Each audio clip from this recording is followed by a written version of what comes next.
Guys physics का topic बेटा अगे कंटिन्यू करते हैं 1.14 तक आप कल कर ले सी 1.15 टॉपिक का नाम है force between two charges in terms of their position vector.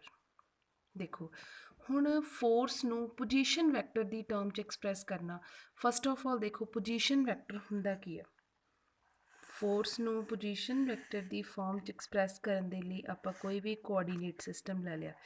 Lower classes दे विच चीज़ पढ़ी हुई है XYZ कोई भी फ्रेम ले लिया। क्लीयर है। इत्थे आपां कोई भी दो चार्जिस ले ले।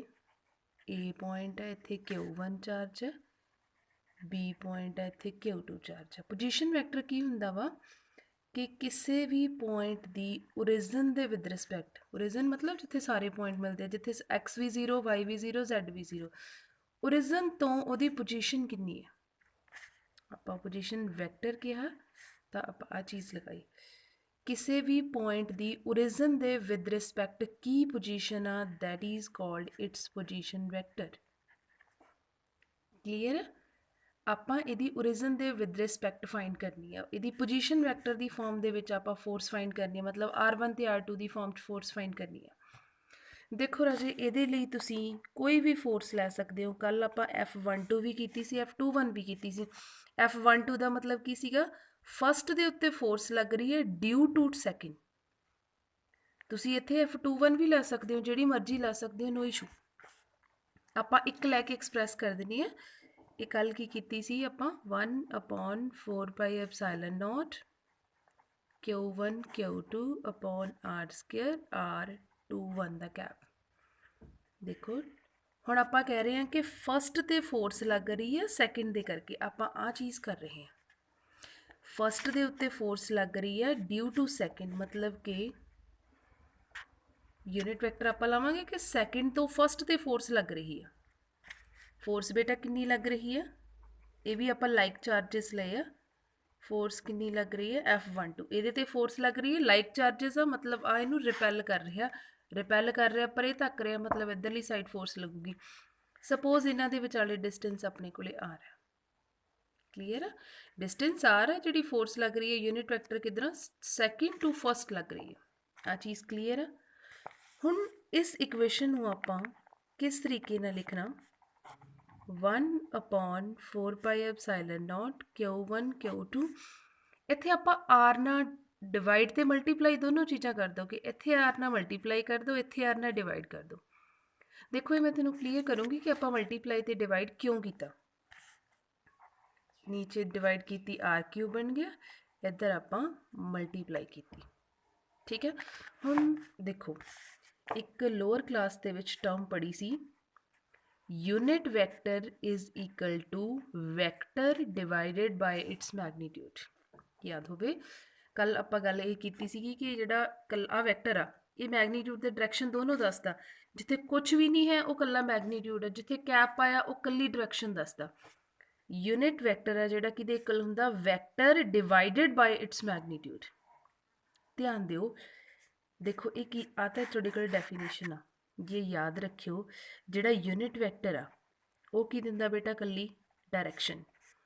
आ जिहड़ा वैक्टर आ वो दोनों चीज़ां दिंदा, वैक्टर दोनों चीज़ां दिंदा, मतलब कि मैग्नीट्यूड भी दिंदा ते डायरैक्शन भी दिंदा।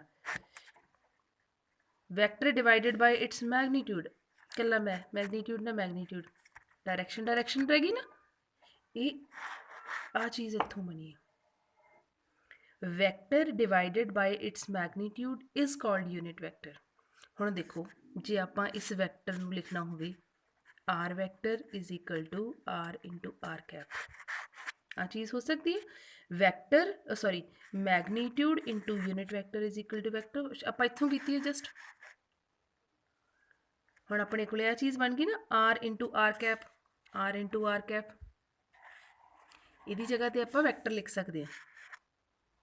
देखो हुण आपां हजे फिलहाल इस इक्वेशन नूं पॉज दे दो, नंबर 1 इक्वेशन दे दो।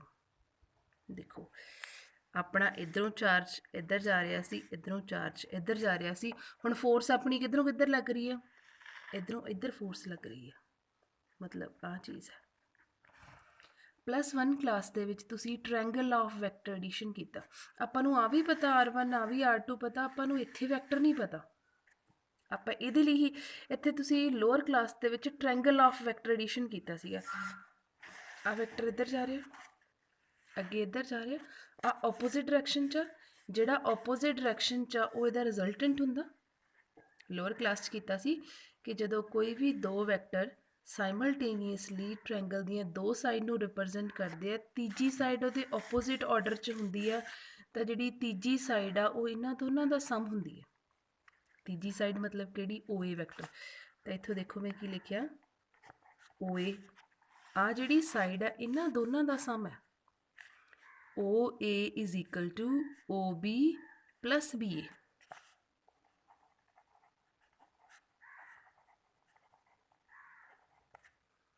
ਹੁਣ ਦੇਖੋ ਤੁਸੀਂ ਬੇਟੇ ਆਏ ਨਹੀਂ ਲਿਖਣਾ ਇਹਨੂੰ, AO ਜਾਂ BO ਜਾਂ AB ਨਹੀਂ ਲਿਖਣਾ।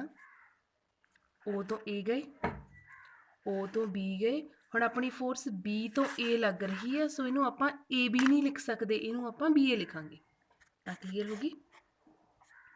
ਆ ਵੀ R1 ਪਤਾ, ਆ ਵੀ R2 ਪਤਾ, ਕੱਢਣੀ ਤਾਂ ਆਪਾਂ BA ਸੀ, ਸੋ ਆਪਾਂ ਕੀ ਕੀਤਾ, BA ਕੱਢਣੀ ਸੀ, OB ਨੂੰ ਆਪਾਂ ਇੱਧਰਲੀ ਸਾਈਡ ਲੈ ਗਏ।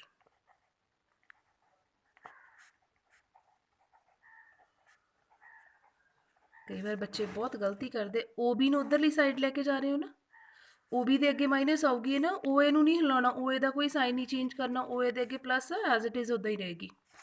ਹੁਣ ਦੇਖੋ B to A, ਧਿਆਨ ਦਿਓ, BA ਵੈਕਟਰ ਆਪਾਂ ਕਿਹਾ ਸੀਗਾ ਕਿ ਵੈਕਟਰ ਕਿਹਦੇ ਇਕੁਅਲ ਹੁੰਦਾ, ਇੱਥੋਂ ਚੀਜ਼ ਬਣਾਈਏ ਆਪਾਂ, vector is equal to magnitude into unit vector. Clear ਹੈ ਨਾ? ਸਮਝ ਰਹੇ ਹੋ ਵੀ ਇਹ ਚੀਜ਼ ਕੀ ਆ?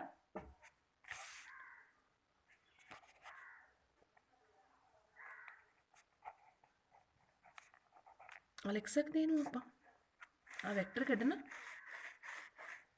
ਵੈਕਟਰ ਕਿਹਦੇ ਇਕੁਅਲ ਹੁੰਦਾ, ਮੈਗਨੀਟਿਊਡ ਇਨਟੂ ਯੂਨਿਟ ਵੈਕਟਰ। ਆ ਇਹਦਾ ਮੈਗਨੀਟਿਊਡ ਆ ਯੂਨਿਟ ਵੈਕਟਰ ਆ ਚੀਜ਼ ਲਿਖ ਲਈ। OA ਕਿਹਦੇ ਇਕੁਅਲ ਆ ਬੇਟਾ, OA that is equal to R1, OB ਕਿਹਦੇ ਇਕੁਅਲ ਆ, R2। ਕਲੀਅਰ? ਆ ਚੀਜ਼ ਆ ਗਈ। ਦੇਖੋ ਇਹਨੂੰ ਲਿਖਣਾ ਤਾਂ ਆਪਾਂ ਵੈਕਟਰ ਤੋਂ ਵੈਕਟਰ ਹੀ ਸੀਗਾ, ਇਹ ਚੀਜ਼ ਆਪਾਂ ਕਾਹਤੋਂ ਲਿਖੀ, ਦੇਖੋ ਦੇਖੋ ਇਹ ਚੀਜ਼ ਆਪਾਂ ਕਿਉਂ ਲਿਖੀ, ਇਹਨੂੰ ਸਿੰਪਲੀ ਆਪਾਂ ਆ ਚੀਜ਼ ਲਿਖ ਸਕਦੇ ਹਾਂ, ਵੈਕਟਰ ਦੀ ਫਾਰਮ 'ਚ ਲਿਖਤਾ, ਬਟ ਆਪਣੇ ਐਕਸਪ੍ਰੈਸ਼ਨ ਦੇ ਵਿੱਚ ਆਪਾਂ ਨੂੰ R ਵੈਕਟਰ ਤਾਂ ਚਾਹੀਦਾ ਹੀ ਨਹੀਂ। ਆਪਣੇ ਐਕਸਪ੍ਰੈਸ਼ਨ ਤੇ ਆ ਚੀਜ਼ ਚਾਹੀਦੀ ਸੀ ਆਪਾਂ ਨੂੰ, ਮੈਗਨੀਟਿਊਡ ਇਨਟੂ ਯੂਨਿਟ ਵੈਕਟਰ ਚਾਹੀਦਾ ਸੀ, ਉਹ ਸਾਰਾ ਇਹਦੇ ਇਕੁਅਲ ਆਪਾਂ ਲਿਖਤਾ, ਠੀਕ ਹੈ। ਬਟ ਆਪਾਂ ਨੂੰ ਤਾਂ ਬੇਟੇ ਕੱਲੀ R ਚਾਹੀਦੀ ਆ, ਬਟ ਆਪਣੇ ਕੋਲੇ ਕੀ ਆ, R ਵੈਕਟਰ। ਸੋ ਜੇ ਆਪਾਂ ਵੈਕਟਰ ਦੇ ਵਿੱਚ, ਵੈਕਟਰ 'ਚ ਮੈਗਨੀਟਿਊਡ ਤੇ ਡਾਇਰੈਕਸ਼ਨ ਦੋਨੋਂ ਆ, ਜੇ ਆਪਾਂ ਇਹਦੇ 'ਚੋਂ ਡਾਇਰੈਕਸ਼ਨ ਹਟਾਉਣੀ ਹੋਵੇ, ਕੱਲਾ ਮੈਗਨੀਟਿਊਡ ਰੱਖਣਾ ਹੋਵੇ, ਤਾਂ ਆਪਾਂ ਕੀ ਕਰਦੇ ਹੁੰਦੇ ਹਾਂ, ਵੈਕਟਰ ਹਟਾਉਣਾ ਹੋਵੇ, ਕੱਲਾ ਮੈਗਨੀਟਿਊਡ ਰੱਖਣਾ ਹੋਵੇ, ਤਾਂ ਬੇਟਾ ਆਪਾਂ ਇਹਦਾ ਮੋਡ ਲੈ ਲੈਂਦੇ ਹੁੰਦੇ ਹਾਂ। ਇਹਦਾ ਮੋਡ, ਇਹ ਸਾਰਾ ਵੈਕਟਰ ਦੇ ਇਕੁਅਲ ਸੀ, ਇਹਦਾ ਮੋਡ ਲੈ ਲਿਆ, ਇਹਦਾ ਮਤਲਬ ਇਹ ਇਕੱਲੇ ਮੈਗਨੀਟਿਊਡ ਦੇ ਇਕੁਅਲ ਆ ਗਿਆ।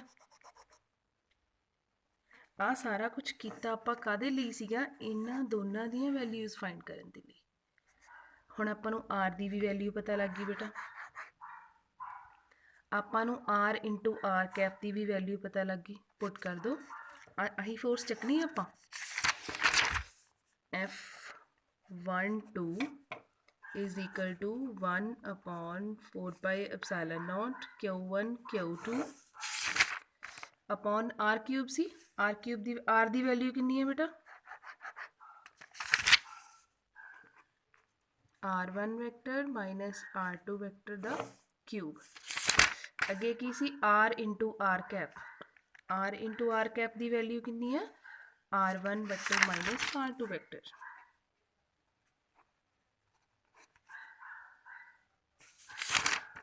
इत्थे अपना मॉडल है, इत्थे ब्रैकेट आएगी, क्लीयर है।